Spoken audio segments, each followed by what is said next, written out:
We are about to watch the parole hearing of a monster, a man who adopted 4 children so that he can use them for his desires. And he did that for nearly a decade before he was caught, from 1997 to 2005. Now he's up for parole. You know, why not? I mean, what's the big deal? But there's an additional creepy factor to this case, if creepy is the right word. Sir Richard found out that this man, well, his brother, actually killed both of his parents recently while he was locked up in jail. So we'll go over some of that information in the unpacking. But buckle up for a pretty ridiculous Iowa parole hearing, because that's what the Iowa Parole Board is. Ridiculous. All right. Why don't you start by giving us, a brief but detailed explanation of the crime that you committed that led to you coming to prison today? The time that I was first locked up, you say? Yep. I was locked up February 16th, 2007. Okay. And what was the crime that you committed? I had sexual abuses that I had done. I had 4 victims.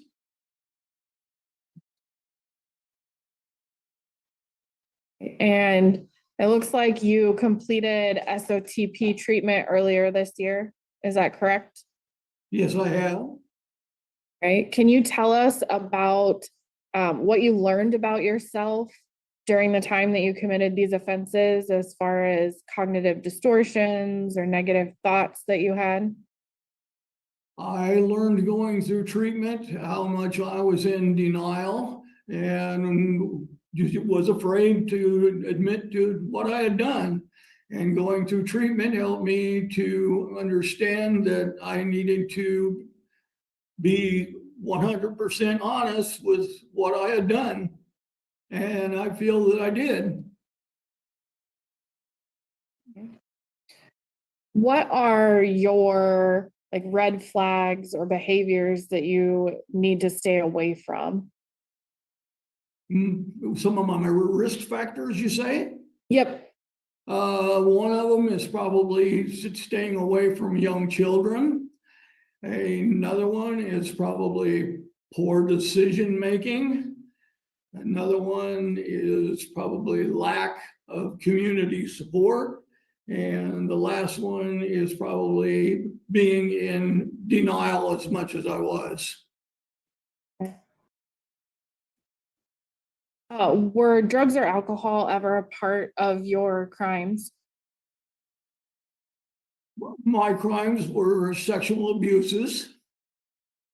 Were you ever drinking or using drugs during those?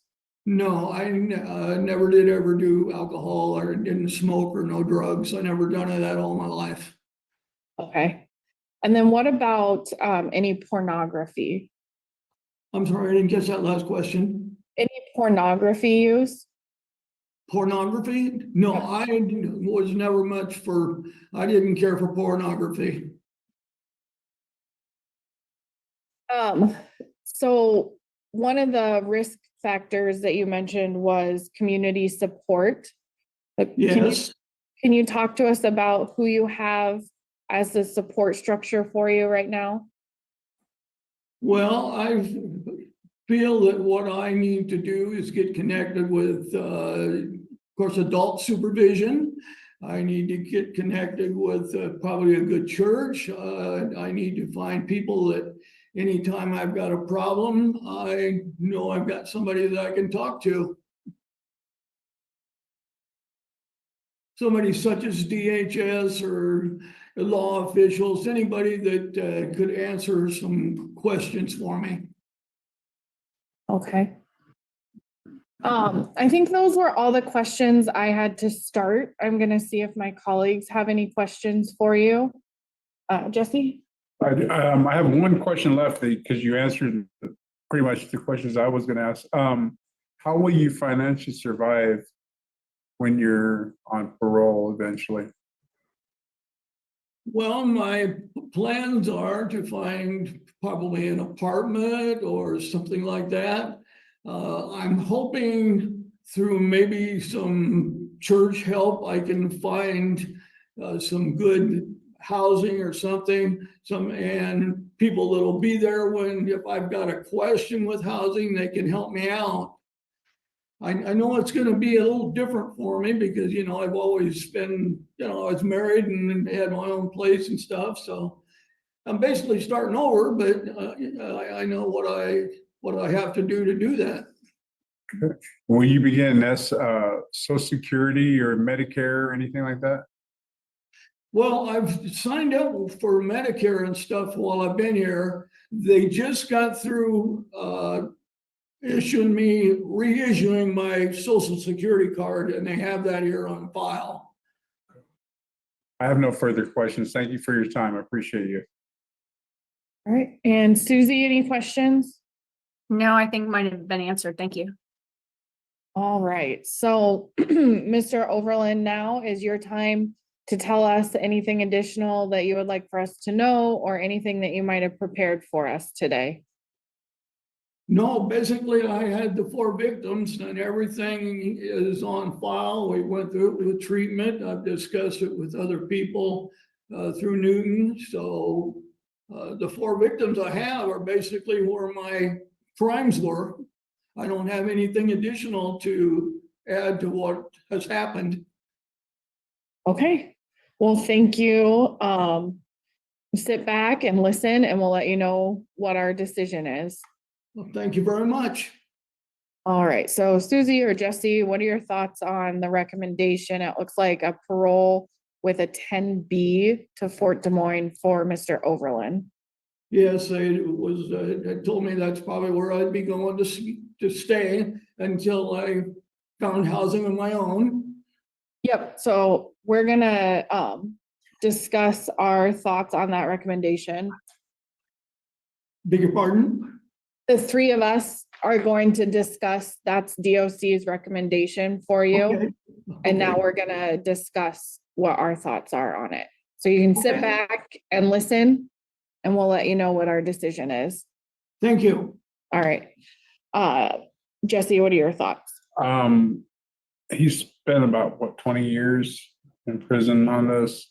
He has completed his SOTP. I think he's gathered, he realized that honesty is what's got him through this, and he recognized he has 4 victims through his lifetime. So I would be in agreement with the release to Fort Des Moines with a PGD 310B, SOTP aftercare.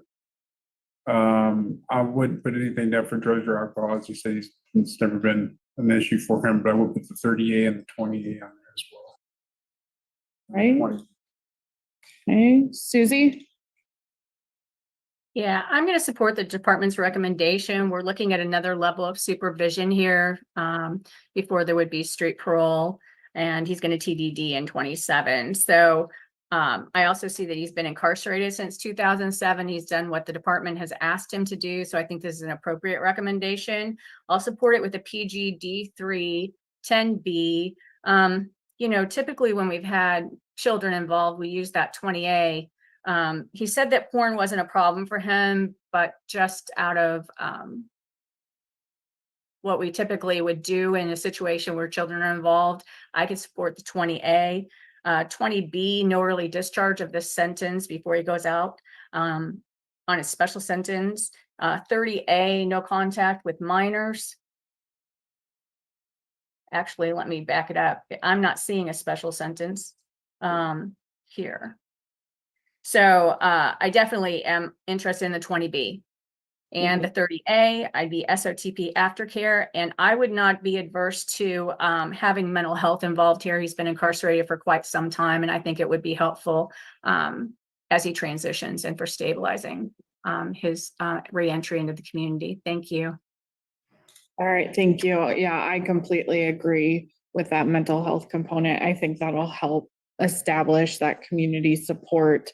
With the 20A, I think I also am just more comfortable leaving it on since that's our general practice and it's one that can be removed by the districts. So I think it sounds like all 3 of us are in agreement. So Mr. Overlin, we are going to go ahead and grant your release today. I'm going to walk you through everything that we were talking about. Okay. Can you hear me? I'm sorry, I didn't catch that last question. Can you hear me okay? Yeah, I can hear you. I'm partially deaf in my left ear, and it's just a little hard for me to hear. Okay. have to apologize. I want to want to make sure that you hear the parole plan so you understand. So we're going to grant your release today. You're going to start out at the work release facility at the Fort Des Moines, and they'll work with you to create a housing plan for afterwards. When you go out on parole, you'll have standard terms of parole that everyone has, and your PO will walk you through those. And then what we were talking about are additional special terms of parole, which is what the board does. And so we have a couple here. The first is, to begin with, you will have limited internet use. And that's for anyone who has a sex crime with a child. They start with that code. The 20B is no early discharge. So you will remain on parole until your TDD in 2027.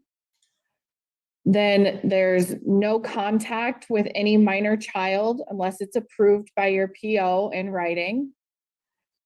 And then the 40A, we'd like you to engage in SOTP aftercare in the community. And we'd also like you to engage in some mental health counseling to help you have someone that you can go to for community support. Okay. All right. Do you understand everything in those codes that I said? Yes, I do. All right. Perfect. Well, thank you for your time today, and we wish you the best of luck. Take Thank you care. very much. Take care. Thanks, Oakdale. Thank you. Yeah, thank you. Okay, so let's unpack this. I mean, again, it's just insane how like this whole parole hearing lasted what, like 10 minutes. You don't want to go into the idea that he actually adopted these kids so that he can do this. What type of DA and judge says, you know what, 20 years is enough? This isn't someone who just does it. No, instead they adopt 4 children. Instead, they actually, it's insane. You know, you can't, the parole board, whatever, they're pathetic, they're useless, they are what they are, and apparently, you know, they're just going through the system. On this one, they're just going through the system. I mean, you know, because no matter what, his full term date is in 3 years, and they said you're still under DOC or whatever, so they kind of had to do this, I guess. I don't know, but like, I mean, I don't agree with it. He should serve out just 100% of his time. He shouldn't get a second off. Can you imagine, even after serving like 20 or 17 years of the sentence, he only just now completes a program? And not that it makes a difference. Remember, this person, he planned it. He orchestrated it. There, and he for sure, without a doubt, in my opinion, has a trail of victims that is longer than we dare imagine.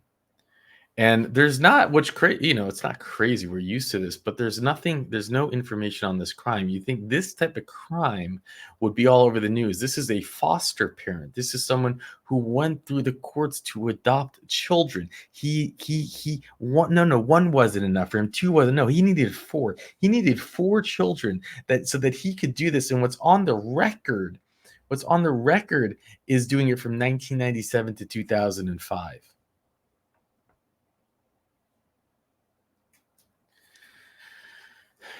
Why would someone like this ever have a chance at walking and breathing the same air as us? Now, Sir Richard found something which is crazy, which puts this monster just as a footnote in his family tree. And let's go read it. It's an old school newspaper stuff. Imagine searching for this monster's name, and this is what comes up. A son of a slain couple jailed for sex charges. So they're killed, and then at the same time, he's in jail. A son of the couple found dead in their property 2 weeks ago. This all happened at the same time, right? Had been jailed on several felony counts for sexual misconduct. 54 at the time, was booked into the Polk County Jail, and I always think of Florida, Sheriff Grady, but it's a different Polk County, on Thursday afternoon on 7 charges of second-degree sexual abuse. 1 count of incest, 1 count of lascivious act with a child, 1 count of indecent contact with a child, bond $253K. Why it's not $10 million, who knows? Lyle Overlin is one of the 4 children of Gilbert Overlin, who, with his wife Naomi, was found murdered in a cistern on the rural Mitchville property. Can you imagine this disgustingness in this family? Another son, Russell Lee Overlin, 52, was sought for more than a week as a person of interest on the murders before he was arrested February 8th outside a motel room in Miami, Oklahoma, charged with 2 counts of first-degree red rum. He is also in the Polk County Jail. So at the same time, you have both brothers in Polk County Jail, one for murdering both the parents, one for adopting and doing this to 4 of the kids. They deserve each other. I bet you they're both on parole already. Neil Schultz, Chief Administrative Service of the Polk County Sheriff Office, said the case against Lyle Overlin originated from an investigation with the Mitchell Police Department. Can you imagine this person with this type of DNA or whatever is walking amongst us now? So Overlin told authorities he thought about killing, court documents say. This is his brother again. So they were killed before they were put into the cistern. An additional search warrant in the case remains sealed under a judge's order. Polk County Sheriff deputies. Where did it go? Okay. Overlin under Michelin under a judge order. Polk County Sheriff deputies discovered the Overlin's bodies on their Mitchell farm February 1st after relatives reported them missing the night before Russell Overlin was arrested 7 days later outside a motel in Oklahoma. The search warrant issued in the Chevrolet Tahoe Overlin drove targeted weapons, blood-stained clothing, and DNA samples. Overlin is in the Polk County Jail on a $500,000 bond. According to the warrant, they're real tough with their bonds out there, huh? Russell Overlin's sister, Susan Wright, contacted the sheriff's office late January 31st after Naomi Overlin failed to show up for a visit with one of her grandchildren. Overlin, a sporadically employed truck driver, lived in a trailer on his father and stepmother's property. Deputies determined that Naomi's car was missing from the garage. A relative discovered blood in the house and found that the car was behind a barn. Deputies then found a drop of blood and an eyeglass lens inside the home.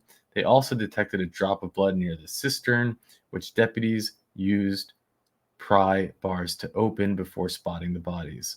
The warrant also alleges that the accused man's brother, Lyle Overlin, was not getting along with the family and was not supposed to be at the house because of allegations of child molestation.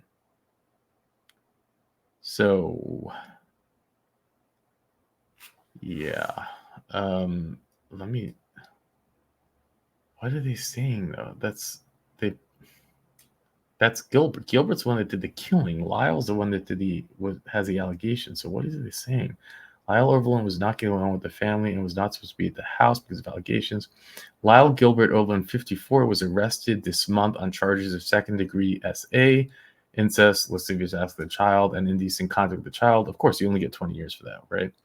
Authorities said the charge stemmed from incidents with 3 of his adopted children and a foster child that occurred from 1997 to 2005. Can someone tell me the difference between adopted and foster? He is in jail on $253,000 bond because why not? Mitchville Police Chief Charles Sigel says the sex abuse case has been under investigation for several months before the slayings. We don't believe that those cases are connected. According to his will, Gilbert Overlin said his assets were limited to half of his farm, livestock, and farm equipment. Other than a tractor left to Lyle Overlin, the assets were to be divided among his 5 children if his wife did not survive him. Naomi Overlin owned the other half of the farm plus a $100,000 life insurance policy. The benefit was to be divided among her 8 children. Russell Overlin was barred by law from accepting his inheritance if convicted. Russell Lee Overlin is escorted. So yeah, don't worry. He's completely, he's not going to harm anybody. Nothing to worry about, Iowa. I'm sure, he's going to do great locked up in prison. I mean, out in the public. It's not a big deal. He's he's only like what, 72, 73 years old. I'm sure he's harmless. Don't worry, Iowa. Let's just trust that he will be fine. And there you have it. We have a system that does not care. This type of crime, when you adopt children, you cannot. It's so insane. But okay. All right. What do we know? With that, I'll let you go. What are your red flags or behaviors that you need to stay away from? Some of my risk factors, you say? Yep. One of them is probably staying away from young children.